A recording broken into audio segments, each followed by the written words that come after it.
buenos días. Pues a esta hora nosotros nos encontramos con el ministro de Transporte, quien entregará diferentes detalles sobre esas dos situaciones que se presentaron durante este fin de semana. Una de ellas tiene que ver con la vía al llano, los bloqueos que se generaron por parte de habitantes del sector de Guayabetal. Ministro, bueno, ¿cuáles son esos acuerdos a los que se llegaron? Recordar un poco sobre eso y esas estrategias que estarán funcionando con planes pilotos y demás para mejorar la movilidad sobre ese corredor. Camilo, buenos días y buenos días a todos los televidentes de City. Lo que acordamos el sábado, luego del bloqueo que la comunidad generó en algunos puntos del corredor, fue inicialmente en esa misma sesión se acordó empezar a revisar unos temas de planes de manejo de tráfico, como tú lo refieres, específicos para algunas zonas. Allí ellos han planteado que cuando hay problemas en la vía, algunos tramos limitan el acceso a sus veredas, inclusive algunos municipios, y que debería considerarse una situación especial para los habitantes de la zona. Esa tarea ya la acometió desde el mismo día el concesionario, la ANI y unos representantes de las veedurías. El segundo punto tiene que ver con el inicio de la evaluación de la condición del túnel de Quebrada Blanca.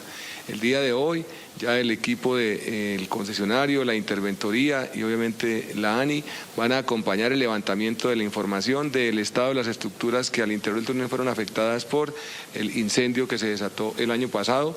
Esto implica obviamente valorar el estado tanto de las elementos de cobertura de los ITS y de las columnas de soporte de los 400 metros lineales que se afectaron.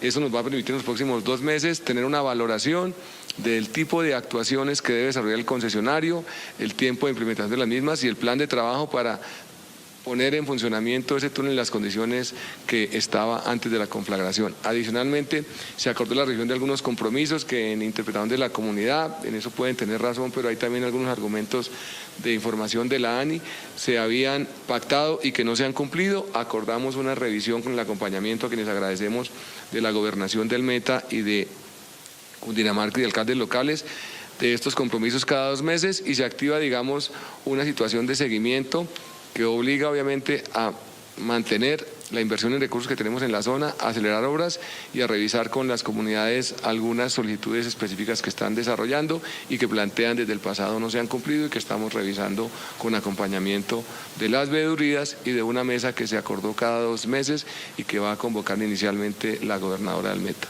Importante eso y también ese plan de manejo de tráfico que estará manejándose en la zona. ¿Cuándo comenzará? ¿Cómo será ese plan?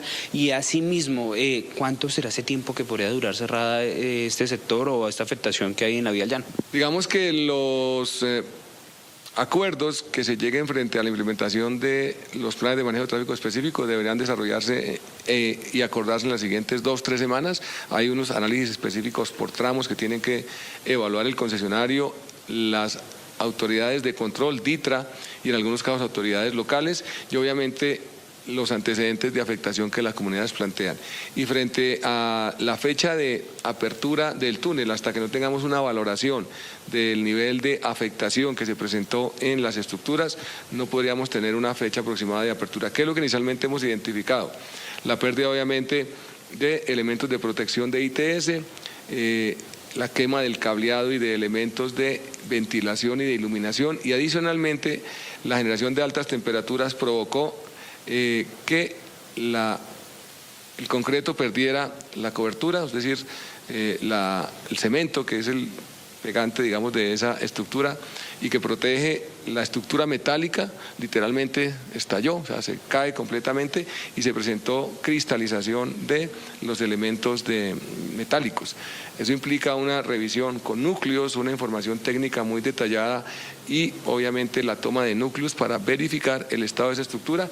Y lo más importante es que las obras de construcción deben, por un lado, permitir que esas columnas se ajusten, se puedan, digamos, restablecer, pero también mantener la indemnidad de la estructura completa. Ese trabajo lo tiene que desarrollar el concesionario en los próximos 2 meses, con equipos especializados, con elementos de laboratorio especializados, y al final de estos 2 meses tendríamos una fecha estimada de la apertura del puente, que obviamente está a cargo del concesionario.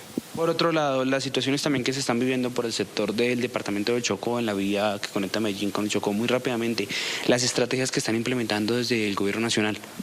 Bueno, lo primero es la declaratoria de la situación de desastre. Eso permite habilitar recursos del mismo sector o de otros sectores o del Sistema General de Riesgos para fortalecer las inversiones en la zona. El presidente dio ayer una instrucción al respecto y es habilitar del orden de $500 millones para intervenir el corredor, no solamente en lo que es la sección de circulación, la vía y la pavimentación y las obras de drenaje, sino también revisar puntos críticos y fortalecer el monitoreo y la instalación de elementos que garanticen una estabilidad de los taludes. Allí tenemos una situación que por efecto de cambio climático incrementa periodos de lluvias, eso implica que la saturación de los suelos se acelera y esa saturación es la que termina causando la tragedia del fin de semana y que existen otros puntos en los que tenemos que implementar medidas más robustas para garantizar que no se presenten nuevamente estas situaciones. Dentro de eso también se le añade pues todo lo que tiene que ver con esos canales aéreos que habrá por parte de la Aeronáutica Civil para mejorar toda la situación. Por ahora, pues esto es lo que se informa por parte del Ministerio de Transporte de cómo será esa movilidad tanto en esos dos sectores, en la vía al Llano como en el sector de la vía Medellín hacia el departamento de Chocó. Por ahora está la información. Marco, continúe usted con más en estudio en Arriba Bogotá, que sí le responde a la ciudad. Si esta noticia le interesó o quiere conocer más, no olvide suscribirse en nuestro canal de YouTube, que es gratis, visitar eltiempo.com o seguirnos en nuestras redes sociales.